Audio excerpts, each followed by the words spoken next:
Okay, Bismillahirrahmanirrahim. Assalamualaikum warahmatullahi wabarakatuh, and very pleasant day. Let's take a look at Unit 1, Grammar. We are going to focus on three aspects, which are present simple, present continuous, and stative verbs. Okay, so present simple, present continuous, and stative verbs. So what is a present simple? Present simple is used when we want to present facts and permanent situations. For example, I live here with my family. So I live here with my family. And also Johnny goes to school with his dad.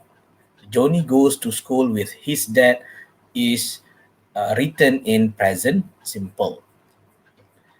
Next, we also use a present simple when we want to present general truth and law of nature. Okay, for example, the first one, the sun rises in the morning. So we cannot deny that the sun rises in the morning. And also, water boils at 100 degrees Celsius. Water boils at 100 degrees Celsius.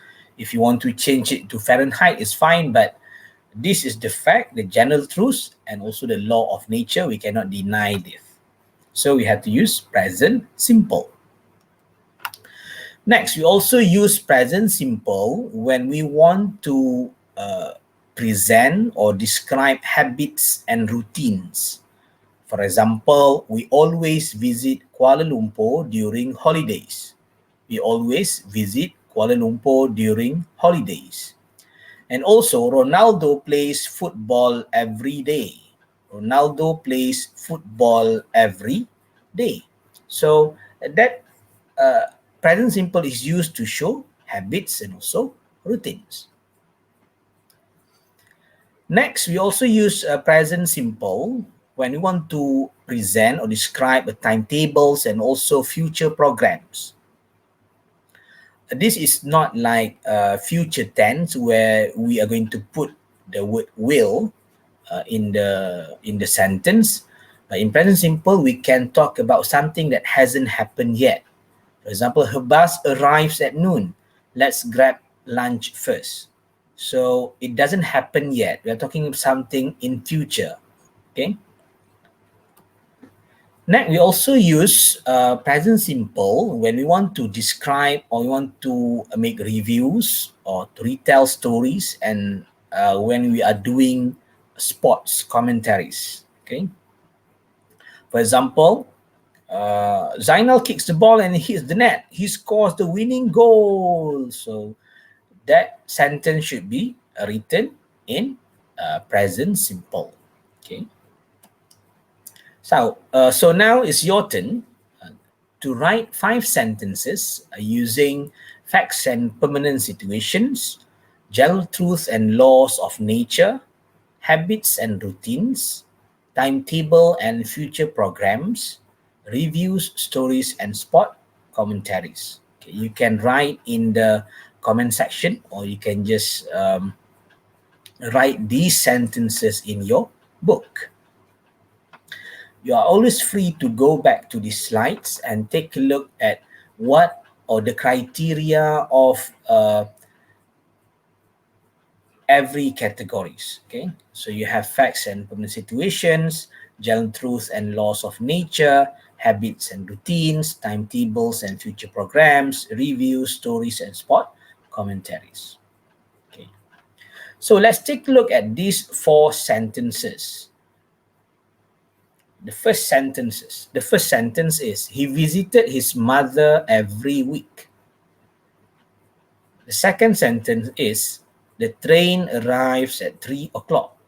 Let's wait for him here. The third sentence, the book was about a race between hare and tortoise. The fourth sentence is, Ramesh is eating at the dining table. So if you can still remember, if you are watching this video, you can easily pause at this part and go back to the previous section where we discuss or where we explain a little bit about present simple, and come back to this segment or come back to these sentences and determine whether the sentences are correctly written or incorrectly written using simple or using present simple.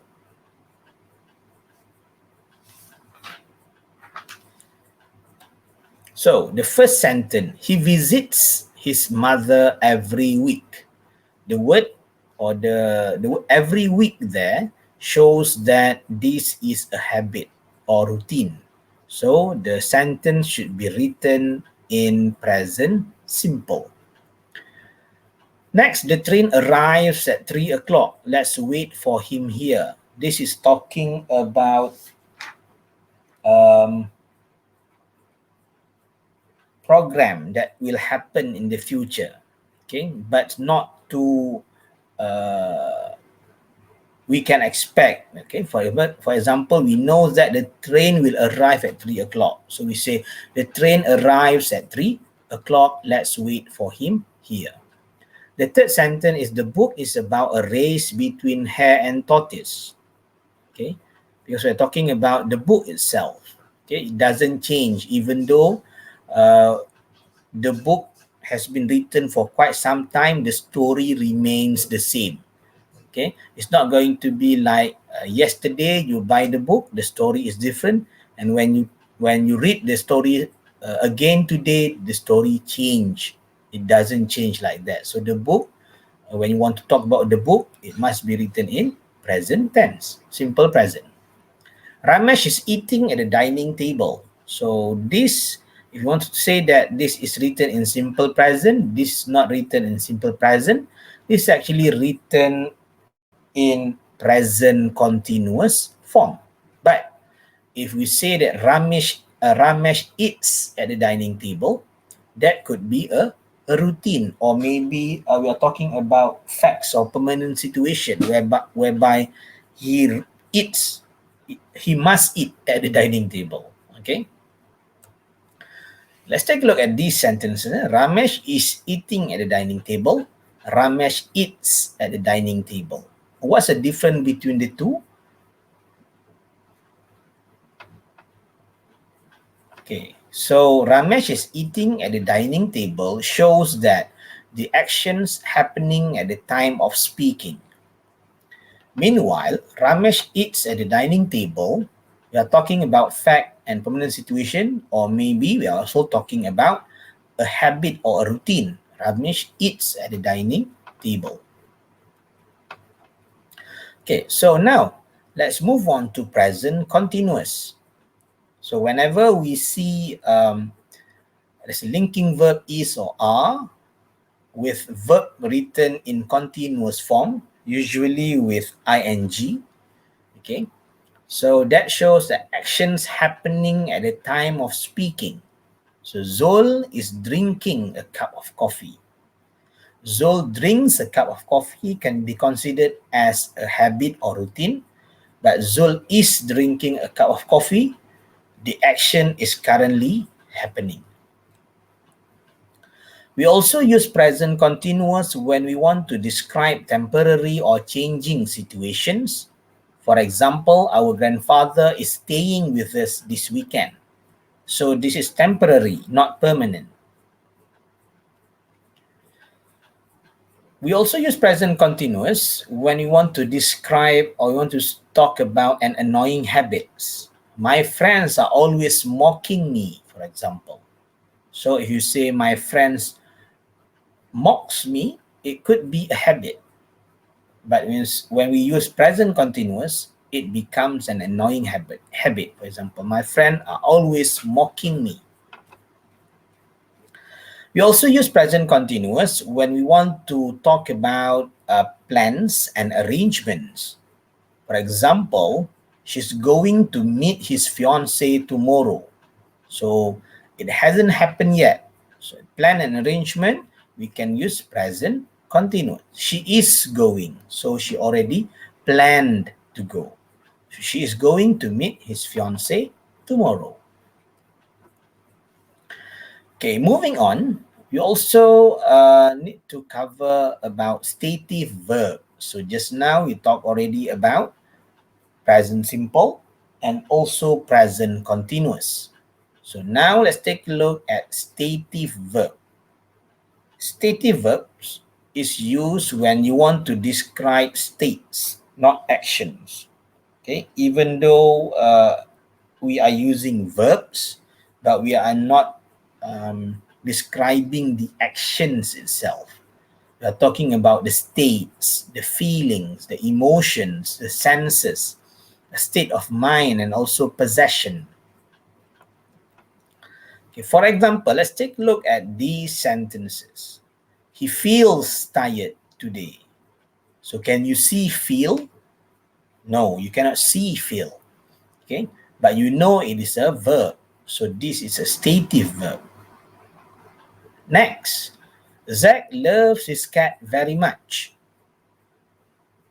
You cannot see love, but you know that the love exists. So Zach loves his cat very much. Nor hates going to the beach. It's too hot for her. Okay, Nor hates going to the beach. It's too hot for her. Okay. Out of these three sentences, you might realize that in the third sentence, nor hates going to the beach, you can see there is another verb over there, which is going. So hates is the stative verb. You cannot see hate, but you know it exists, you know it is a verb. So going is an active verb. Nor hates going to the beach, is too hot for her. Okay, same with June loves staying with her family. So you cannot see love, but you know that it is a verb. So the following verb should be written in continuous form. June loves staying with her family. I guess that's all for today. Thank you for listening. See you when I see you.